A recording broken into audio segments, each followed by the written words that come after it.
Eugenia Aravena es la secretaria general de AMAR, que es la Asociación de Mujeres Meretrices en Córdoba, y viene desarrollando una tarea desde hace muchos años, tratando de organizar, de dar un espacio, digamos, de contención, también legal y de apoyo legal a quienes desarrollan la actividad aquí en Córdoba. Una larga trayectoria de lucha, de compromiso, y nos honra hoy con la presencia aquí en .córdoba.ar. ¿Cómo estás? Muy ¿Cómo bien, muchas gracias. Bueno, muchas gracias por la invitación, por tenernos presentes ahí. Yo decía recién en la presentación que la de ustedes ha sido una larga lucha hasta lograr un reconocimiento que es el que hoy tienen. ¿Cómo lo dirías vos? ¿Cómo explicarías vos el derrotero, digamos, de llegar desde lo que ha sido en tu experiencia personal hasta tener esta representación, esta organicidad que las protege, las contiene, lucha por sus derechos? ¿Cómo ha sido? Sí, yo creo que cada vez que nos ponemos a pensar hace un poco todo lo que hemos hecho, todas las cosas que hemos pasado, todos los desafíos que hemos enfrentado para poder organizarnos, digo, podemos escribir no solamente un libro, sino un montón de libros. Viste que el año pasado sacamos un libro que se llama Párate en mi esquina, conjuntamente con la Facultad de Filosofía y la Red por el Reconocimiento del Trabajo Sexual. Y hablando los otros días del libro decía podemos sacar un montón más. Realmente creo que las compañeras que empezamos a juntarnos en esto que soñamos, la organización de las trabajadoras sexuales autónomas en Córdoba, ha sido increíble. Le hemos dejado toda nuestra vida, o sea, nuestro convencimiento y nuestro cariño. Digo, cuando uno hace algo con tanto entusiasmo, con tanta convicción, creo que podemos lograr realmente los objetivos que nos proponemos. Como para darte una idea, cuando nosotras empezamos a juntarnos, cuando nos integramos de la organización a nivel nacional y empezamos a juntarnos en Córdoba, no teníamos ni un lugar en donde hacer una reunión, ni siquiera. No contábamos con un espacio. O sea, fuimos a pedir, me acuerdo en ese momento, a un convento que nos diera un lugar para reunirnos. Y realmente, sí, nos prestaron un tiempo hasta que después nos corrieron, porque bueno, no estaban de acuerdo las hermanas con las ideas que teníamos. Y nada, y siempre tratando de ser lo más... cuando uno dice algo y lo hace, digamos, no decir una cosa y hacer otra, ¿no? Porque pasa mucho también que escuchamos un discurso y después las prácticas son otras, sino de ir caminando en base, y también con mucho miedo, ¿no? Con mucho miedo. Nosotras los primeros 3 años de la organización no salíamos en los medios, no había ninguna forma de que la organización pueda hacer una nota, siendo que estábamos denunciando la represión policial, el hostigamiento, asesinatos, pero nadie se animaba a poder dar una nota en la televisión, ¿no? O sea, enfrentar no solo los miedos a lo que nos pasaba, sino los miedos a los prejuicios, a la discriminación, al tabú social, a que te señalen, a que te discriminen, digo, no solo a nosotras, sino a nuestras familias, más que nada a nuestros hijos.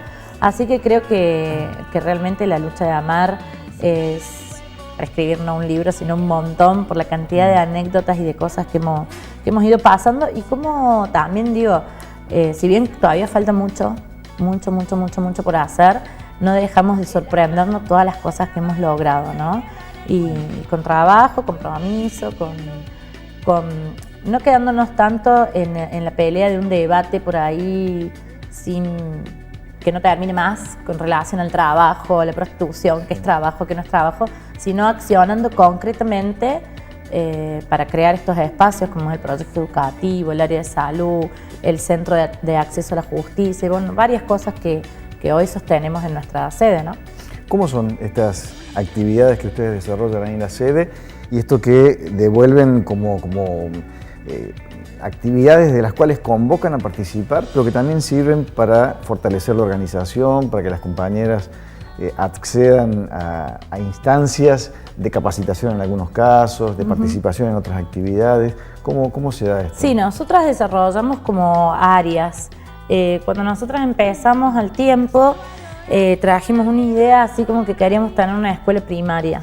Y habíamos hecho un relevamiento social y vimos que un montón de compañeras, siempre las compañeras que nos organizamos siempre desde la calle, desde el sector más vulnerable del trabajo sexual de la mujer, más pobre dentro del trabajo sexual, y veíamos que, por ejemplo, la mayoría de las compañeras no había terminado la primaria, y así nace como esta cuestión de dividir el trabajo en áreas, porque por un lado trabajamos todo al principio, nos formamos como multiplicadoras en prevención de VIH-Sida y de salud y de derechos, y por otro lado esta cuestión de la educación, de fundar nuestra primera escuela primaria, y ahí nace esta como división de áreas, que por un lado el área educativa, con primaria y secundaria de adultos en nuestra sede.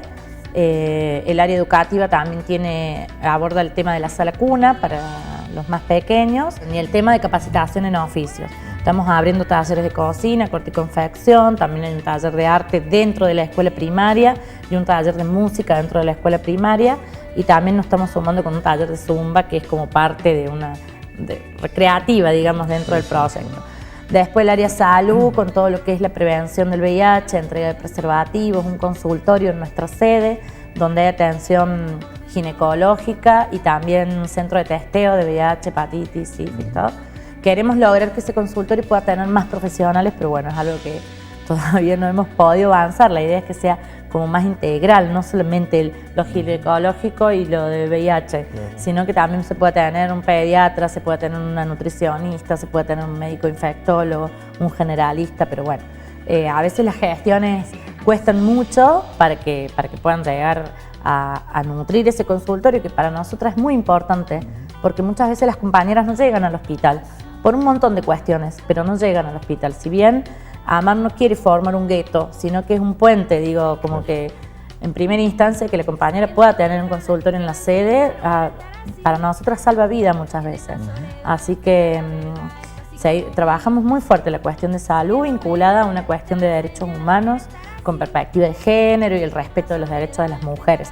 Ese consultorio ahora hemos logrado, con el apoyo del Ministerio de Derechos Humanos y Justicia de Nación, que abra un CAJ, que es un centro de acceso a la justicia, que funciona también en AMAR, una vez por semana, en donde hay abogados, psicólogos y trabajadoras sociales para atender a las compañeras los casos de las compañeras o de los estudiantes del proyecto educativo. Nada es excluyente, de decir, no, sos trabajadora sexual, sí, si no, no.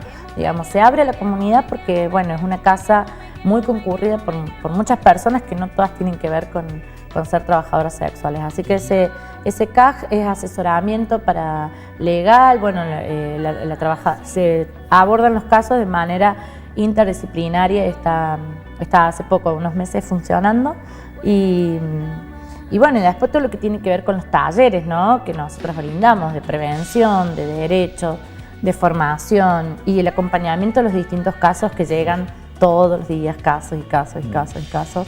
Ya sea por cuota alimentaria, por violencia, o compañeras que cuando están desaparecidas, o compañeras, hemos tenido casos en las últimas semanas de compañeras violadas, maltratadas, golpeadas en Altagracia, bueno, cosas que antes no había donde recurrir.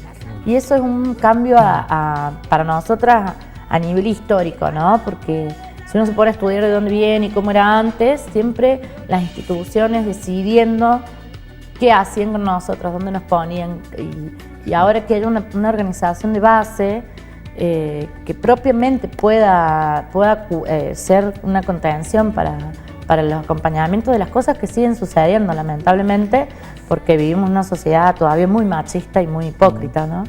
Vos decías que dé contención, pero que a su vez se constituye como una interlocución válida frente a los poderes que, como decís vos, discuten y deciden dónde ponerlas, ¿no? Sí, yo creo que han sido muchos años para que nosotras podamos ser interlocutoras válidas.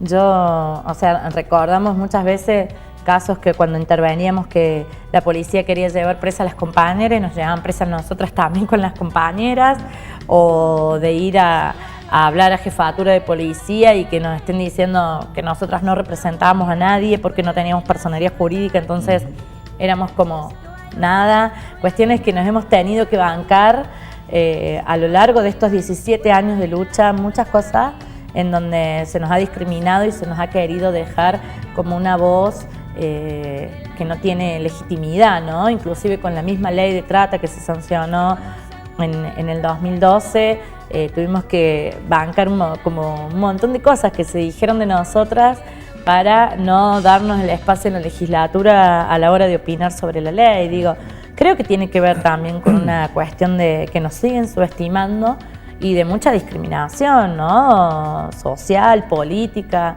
Vivimos una sociedad muy careta, en donde parece que si no tenés un título, no tenés ciertos estudios, no podés hablar en ciertos lugares. Y Amar ha luchado constantemente para revertir esa situación, ¿no? Y poder hacernos escuchar, cueste lo que nos cueste, nos vamos a hacer escuchar. Eso ya es como una decisión de vida, ¿no? Que hemos tomado.